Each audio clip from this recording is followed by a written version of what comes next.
Retour en Corse, la Corse est le fameux esprit corse ou ce talent pour protéger jalousement son territoire des constructions étrangères. Et justement, je vais vous raconter une histoire qui intéresserait certainement beaucoup les Corses, même si elle se déroule en Écosse. Il était une fois un milliardaire américain très connu, Donald Trump, qui avait décidé de construire sur des dunes écossaises un très bel hôtel et un très beau golf. Mais l'argent peut-il tout acheter? C'est notre enquête du jour. Elle est signée Alexis de la Fontaine.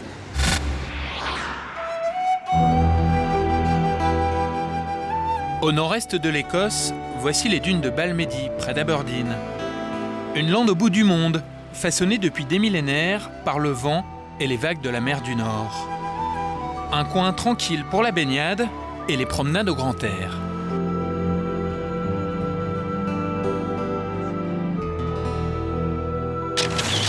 Un coin tranquille jusqu'à l'arrivée d'un milliardaire américain qui veut s'offrir ici le meilleur parcours de golf du monde.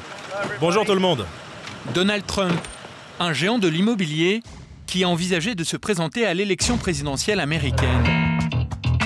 À New York, la Trump Tower est le symbole de sa réussite. Ce touche-à-tout est aussi le héros d'une émission de télé-réalité. Et on peut lire ses bons conseils de milliardaire dans une quinzaine de livres à gros tirage. Cet homme est puissant, un brin mégalo. Alors pourquoi construire un golf en Écosse? Tout simplement parce que c'est la terre natale de sa mère. Le voici pendant l'une de ses rares visites à Balmedy. Il y est accueilli par un parterre d'élus et de journalistes acquis à sa cause. Voilà une belle assemblée d'amis. Et nous célébrons aujourd'hui l'amitié de ceux qui nous ont soutenus. Pour être honnête, ce projet de golf est très populaire. Et nous pouvons compter sur le soutien des hommes politiques d'ici. À quoi va donc ressembler ce fabuleux parcours de golf? Nous avons souhaité rencontrer l'équipe de Donald Trump, installée dans ce beau manoir près de Balmedy. Impossible d'obtenir un rendez-vous. Le seul qui vient nous parler, c'est ce sympathique vigile. Bonjour. Bonjour. Désolé, vous ne pouvez pas filmer ici. Pourquoi? Propriété privée. Apparemment, la garde rapprochée du milliardaire n'aime pas être dérangée. Mais voici les plans de son gigantesque projet.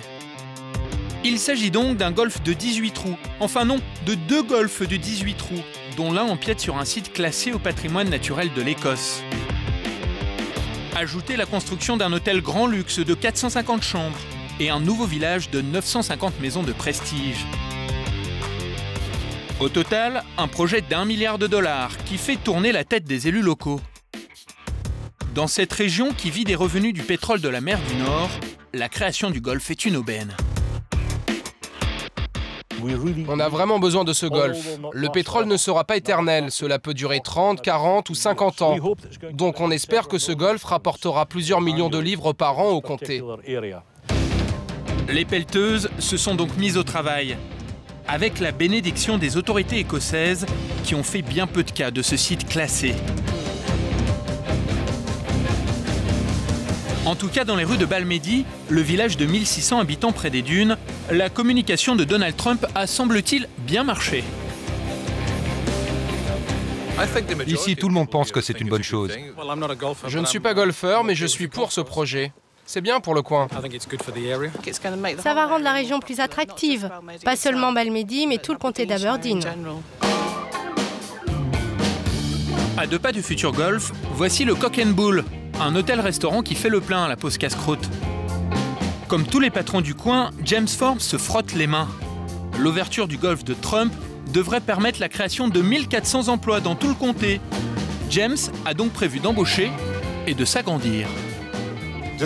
Nous sommes derrière le restaurant. C'est ici que nous allons faire construire des chambres.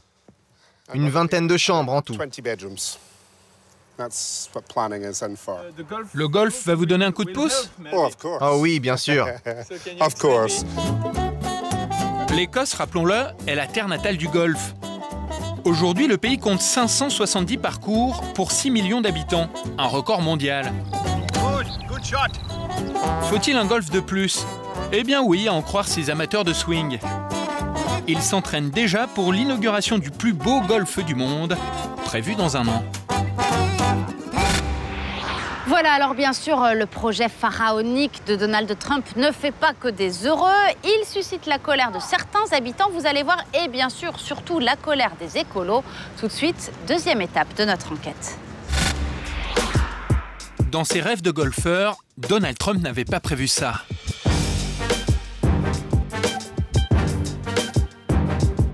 Nous sommes chez Michael Forbes. Cet homme est en quelque sorte le caillou dans la chaussure de Donald Trump. Sa maison se trouve en plein milieu du futur golf. Et Michael n'a pas l'intention de déménager. Pourquoi je devrais partir? C'est à lui de partir. Il est là depuis 6 ans, moi depuis 44 ans. Je lâcherai pas pour ce fourbe. Donald Trump a proposé à Michael de lui racheter sa maison. Mais ce pêcheur de saumon a refusé, trop attaché à sa terre. Alors depuis, le milliardaire lui joue des sales tours. Il lui a par exemple barré l'accès à la mer. J'avais l'habitude d'aller pêcher en prenant le chemin là-bas pour rejoindre la plage. Mais je peux plus y aller, parce qu'ils ont mis une clôture et la police m'a interdit d'y toucher. Michael Forbes n'est pas le seul à résister à Donald Trump. 4 autres familles sont encerclées par les terres du milliardaire. 320 hectares achetés il y a 5 ans à un gros propriétaire. Trump pensait aussi qu'il pourrait racheter ces maisons qui parasitent son projet. Mais les résidents sont devenus des résistants. C'est le cas de David, qui a retapé une vieille maison de garde-côte près des dunes. Avant l'arrivée de Trump, le panorama était superbe.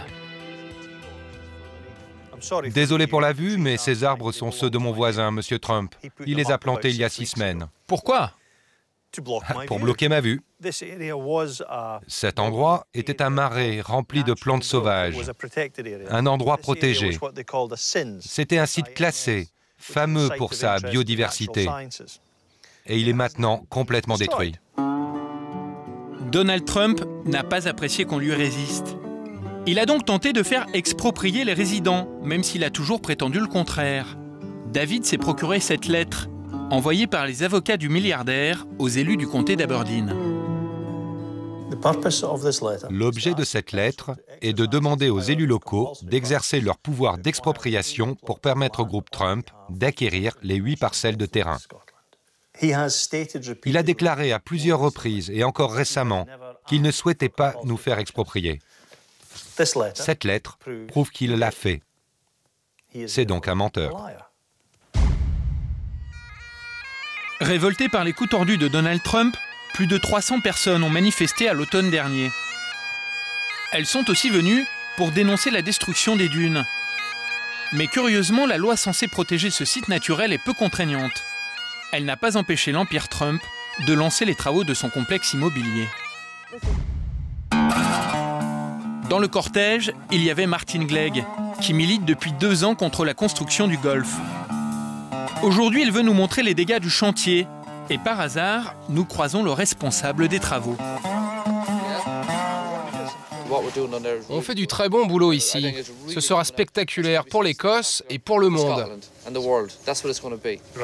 Ouais, voilà une sacrée déclaration. Ce sera spectaculaire. Mais vous avez déjà détruit cet endroit spectaculaire. Je ne dirais pas détruit, plutôt amélioré. C'est mon avis. C'est ça, oui. Échange courtois, mais profond désaccord. Martin nous emmène donc dans les dunes, qui ont été ravagées par les bulldozers de Trump. C'est vraiment triste de voir cela, parce que c'était magnifique et ça change énormément à chaque fois que je reviens. Vous voyez, ces dunes, elles ont été complètement aplaties. Pas le temps d'admirer les dégâts. Le vigile de Trump, décidément très insistant, nous a retrouvés. Restez sur l'espace public, ici c'est privé. Avant, tout le monde pouvait venir ici, c'était libre d'accès. Mais maintenant, c'est seulement pour Trump.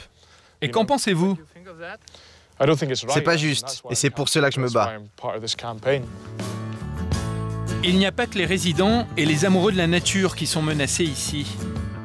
D'autres habitants pourraient être chassés par les caprices du milliardaire. Cette lande est un paradis pour les oiseaux. Et selon cet ornithologue, les volatiles ne survivront pas au balai des pelleteuses. Parmi les oiseaux qui nichent ici, il y a le vanneau, un oiseau qui aime patauger et qui est en train de disparaître partout en Europe. Il niche dans ce type de paysage que nous avons là, dans les dunes de sable. Il y a aussi ce joli canard, que l'on appelle tadorne. Il vit dans des terriers creusés dans le sable. C'était ici un refuge pour ces oiseaux, mais ça ne le sera plus. Aujourd'hui, rien ne semble pouvoir empêcher Donald Trump de réaliser son rêve. Ces dunes, plusieurs fois millénaires, n'auront pas pesé bien lourd face au dollar du milliardaire.